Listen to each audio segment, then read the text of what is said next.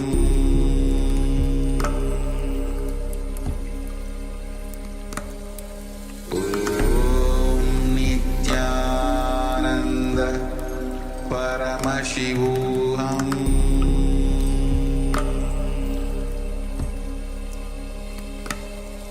Om Nithyananda Paramashivoham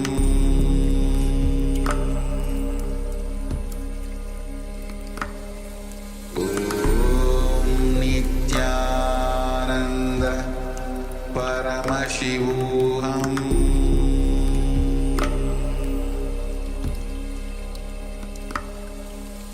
Om Nithyananda Paramashivoham Om Nithyananda Paramashivoham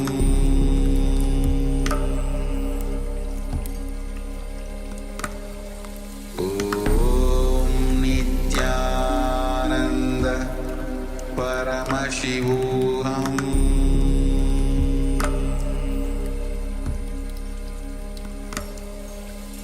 Om Nithyananda Paramashivoham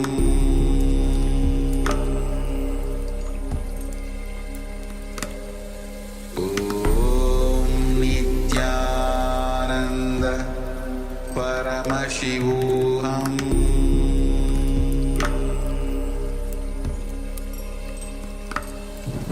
Om Nithyananda Paramashivoham Om Nithyananda Paramashivoham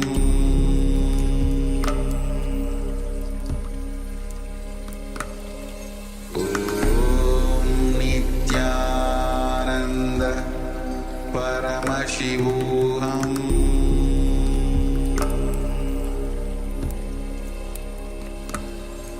Om Nithyananda Paramashivoham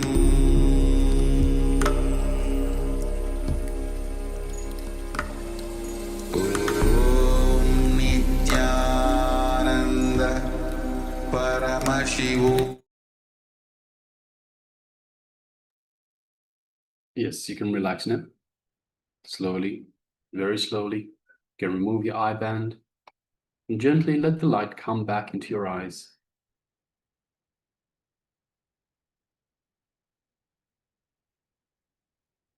And while the revelations are still fresh in your mind, take a moment and share with us what Swamiji has revealed to you in your third eye. What are the details of the image that would be displayed for you for this power manifestation, the power of third eye vision, seeing images blindfolded? So, trusting everyone, please go ahead and share. And if you're following us on YouTube, you can also let us know what was revealed to you in your third eye. So for all of you that are following us on YouTube on One Way, you can let us know what was revealed in your third eye.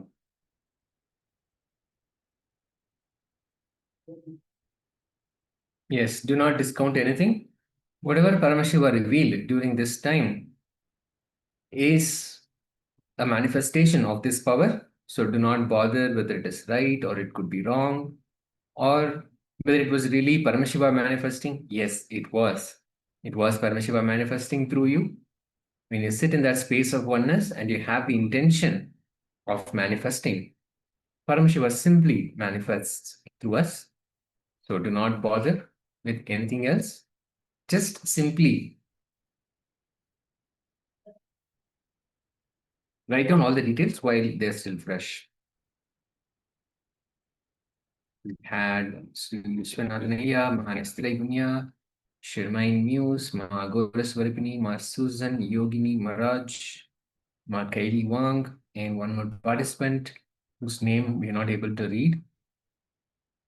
Just take this opportunity to welcome each and every one of you to the sessions today, and all of us who are participating in the manifestation. It's a profound space to be in oneness, to experience that space of oneness, and have Paramashiva manifest through all of us. And Manistriguna is sharing. Paramashiva revealed dancing gold longs and flowers, all colors, blue, red, orange, green, and green tree, and blue waters around as well. Beautiful. Great, Ma. Thank you. Thank you so much for sharing all that. Yes, thank you, Shani. And Vishwanathan Iyer is also sharing mountain, birds, rivers, water, and flowers which are greenish. Thank you, Iyer. Thank you so much for sharing. Now let's bring that image back on screen and see what was being projected and what we received from Paramashiva as a revelation.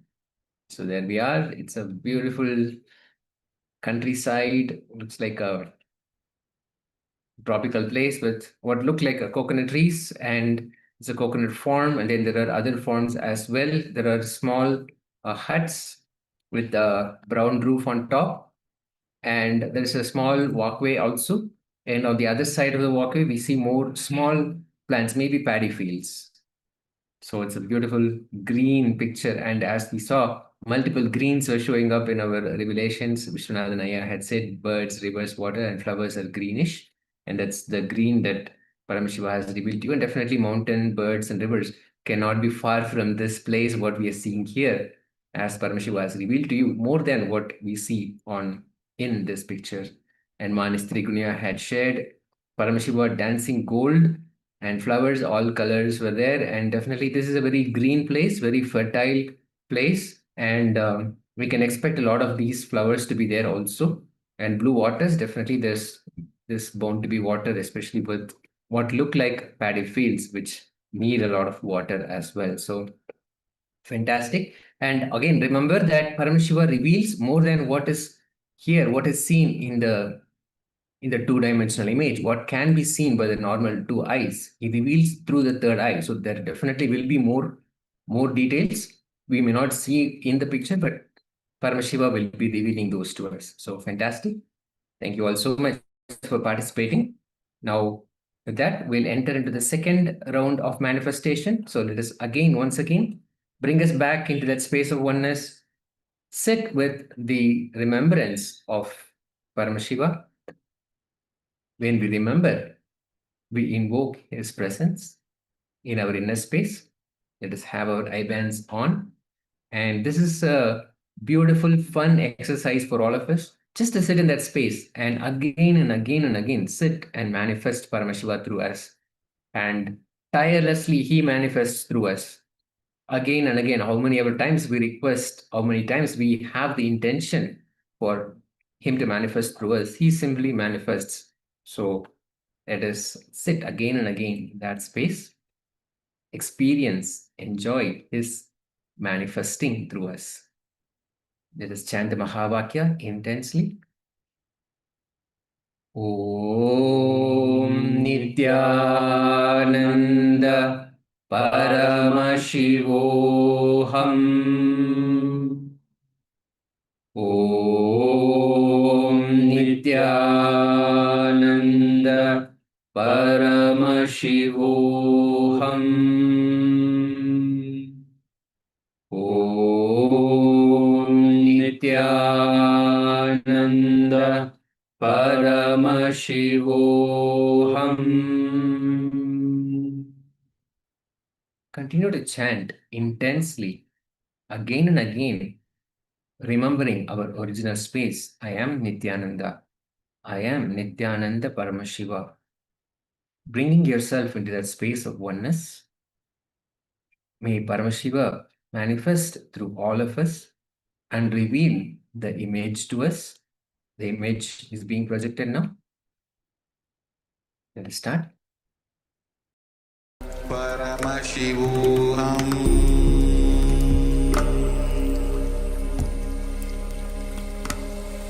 Om Nithyananda